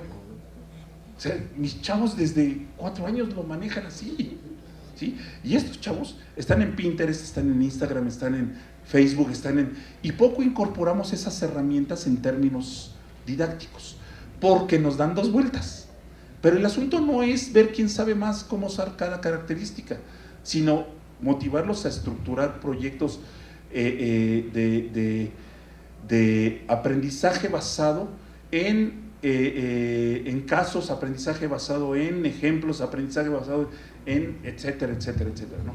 Esa es la motivación que se sugiere que tome una iniciativa que fuese perfilada en ese sentido. No vamos a poner a competir al profesor con el chavo para ver quién maneja mejor el Instagram, porque el chavo nos va a dar 3 vueltas, pero el maestro puede controlar el entorno cognitivo que el muchacho necesita para desarrollar los proyectos. Y su segunda pregunta era... Sí, o sea, está relacionada a cómo formar el capital humano, ¿no? Sí, y sabe que yo lo haría por invitación. El que guste que se sume. Y eso tiene muchas implicaciones. ¿Alguna otra pregunta, chavos? Sí, señorita. Sí, históricamente México ha basado su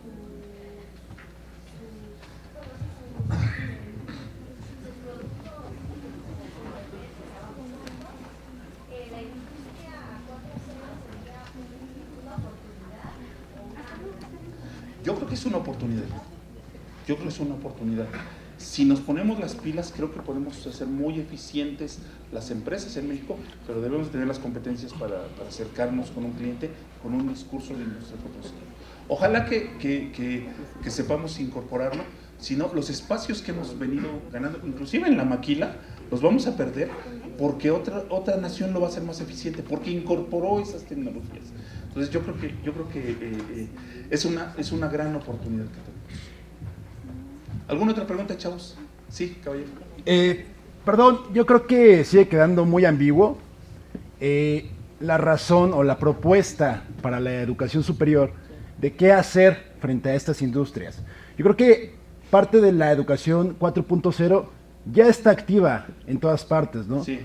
El Internet está en todas partes. Sí. Esas cosas están sujetadas por ese Internet en todas partes. Ay. Pero creo que queda un poco inconcluso aún el qué implementar a nivel superior para enfrentar esto en las industrias, ¿no? Porque estas conferencias que son muy buenas, yo agradezco mucho que haya venido a esta escuela a hablarnos de esto, a profundizar, es muy interesante, pero si no hay una propuesta, esto no rebasa una conferencia de alguna forma propagandística, Sí. porque atemoriza a la sociedad, Sí. al estudiantado, a que se va a enfrentar con algo fuerte allá afuera, ¿no? Ajá. Eso por una parte. Por otra parte, pienso yo que la problemática de enfrentarse a una audiencia en los estudiantes al momento de competir en las industrias con gente que sí, egresados de otras escuelas que sí preparan de manera, con una forma diferente de ver las cosas, con liderazgo, por supuesto. Vamos a poner egresados del ITAM, del TEC, ¿sí? De escuelas, universidades de paga, los forman como líderes. Sí. Entonces, el que ellos compitan con esos líderes, la verdad, queda muy abajo el Politécnico. Que aunque tienen todo el conocimiento y toda la técnica y toda la información es muy contundente, muy precisa, ¿cómo compiten? Yo creo que esto tiene un problema de fondo. Los estudiantes, nuestros estudiantes, vienen con un contexto bien diferente, con una cultura bien diferente. Y ensalzarlos para que vayan a la industria es bien complicado. Desde luego debe haber una reestructuración a nivel superior y claro que es parte de nosotros como profesores, pero yo creo que hace falta un estudio sociológico más fuerte, incluso psicológico. A mí me gustaría que ustedes, que están en las industrias, vieran una propuesta más directa con esta situación, ¿no? Gracias. Sí. Me encanta su participación, profesor. Varias cosas. Yo soy producto de la educación pública. He tenido la fortuna de trabajar en empresas muy complejas. Y tiene razón, la inmensa mayoría de mis compañeros, yo creo que de 10, 1 éramos de educación pública y muchos menos del Politécnico comparados con egresados de otro tipo de instituciones. Y son perfiles. A nosotros se nos orienta a desarrollar labores técnicas tecnológicas. Y cuando nos damos cuenta que probablemente nuestras competencias pueden equipararse o ser superiores de las de egresados de instituciones de educación privada, es cuando empezamos a ver otro tipo de alternativas para nuestro desarrollo profesional. Ensalzar a los chavos, sí, ojalá que esto les inquiete, ojalá que abran las salas, ojalá que consideren que hay cosas más allá de SQL y de Java y de los Arduinos, y que se empiecen a involucrar en asuntos de innovación serios, y que se empiecen a involucrar en asuntos de liderazgo. Sí, esa es una de las intenciones de esta plática. Sobre la propuesta, profesor, estos son algunos de los elementos que se tienen que considerar. No les puedo decir mucho en este momento, pero ojalá en 6 meses pudiéramos regresar acá y decir, ya estamos en esto. No les puedo decir mucho en este momento. Lo que les puedo decir es que cuando se hace una reflexión sobre cómo estamos haciendo las cosas en la educación superior, se consideran carreras. ¿Qué carreras tenemos que evolucionar o qué carreras no existen? ¿Qué carreras se tienen que inventar? Los planes de estudio. ¿Qué elementos deben de tener para acercarse un poquito a un deseable de un perfil de un egresado de cierta característica? Los laboratorios. Un laboratorio, las recomendaciones que he hecho es, si vamos a hacer un laboratorio de Industria 4.0, no lo pongas en la ESIME, no lo pongas en la ESIA, no lo pongas en la ESICI. ¿Saben dónde? Afuera, porque el mundo es interdisciplinario. Ustedes no van a llegar a una empresa y decir, no, yo solamente trabajo con ingenieros y de comunicaciones y electrónica, no trabajo con arquitectos, no trabajo con biólogos, el mundo no es así, el mundo es interdisciplinario. Imagínense que logramos que en el plan de estudios de la carrera hay un espacio abierto, acreditable no por la escuela. Estoy diciendo paradigmas, estoy diciendo cosas distintas, que esa materia me la acrediten en un laboratorio de Industria 4.0 allá afuera, en el que yo haga un proyecto con la gente de arquitectura. Hablamos de edificios inteligentes, hablamos de ciudades inteligentes. ¿Ustedes creen que los arquitectos saben de sensores? ¿O nosotros tenemos que aprender de arquitectura? Por supuesto que no, tenemos que hacer proyectos interdisciplinarios. Entonces, imagínense que hacemos laboratorios fuera del club de Toby de las instituciones, con sensores, con impresoras 3D, para que vayan y la acrediten con un proyecto interdisciplinario en ese espacio, con todo el rigor académico, por supuesto. No vamos a ir de vacaciones, que se acuñe un proyecto interdisciplinario, pero esa es la intención. ¿Cuándo han visto gente de psique venir a hacer proyectos aquí a los laboratorios? ¿Cuándo han ido ustedes a la FM a hacer proyectos allá? Por supuesto que no se promueve la interdisciplinariedad, y eso es una de las cosas más interesantes. Directivos y docentes, estudiantes, ¿cómo inducir al menos las competencias de investigación, de síntesis, análisis? Las carreras de ingeniería nos proporcionan una muy buena estructura cognitiva, pero empírica. No hay nada sistémico. Yo me conformaría, respetuosamente con mi experiencia, me conformaría con que supieran administrar proyectos, con que supieran comunicarse y con que manejaran design thinking. Con eso, créanme, se les abre el mundo enormemente.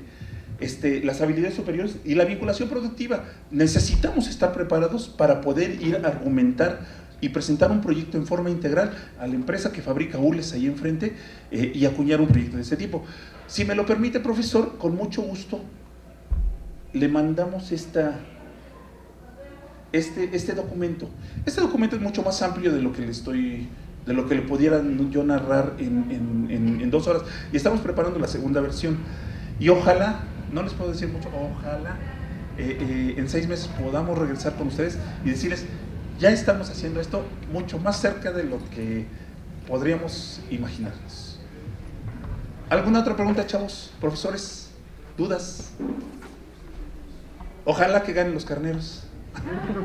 Cambien sus iPhones. Muchísimas gracias.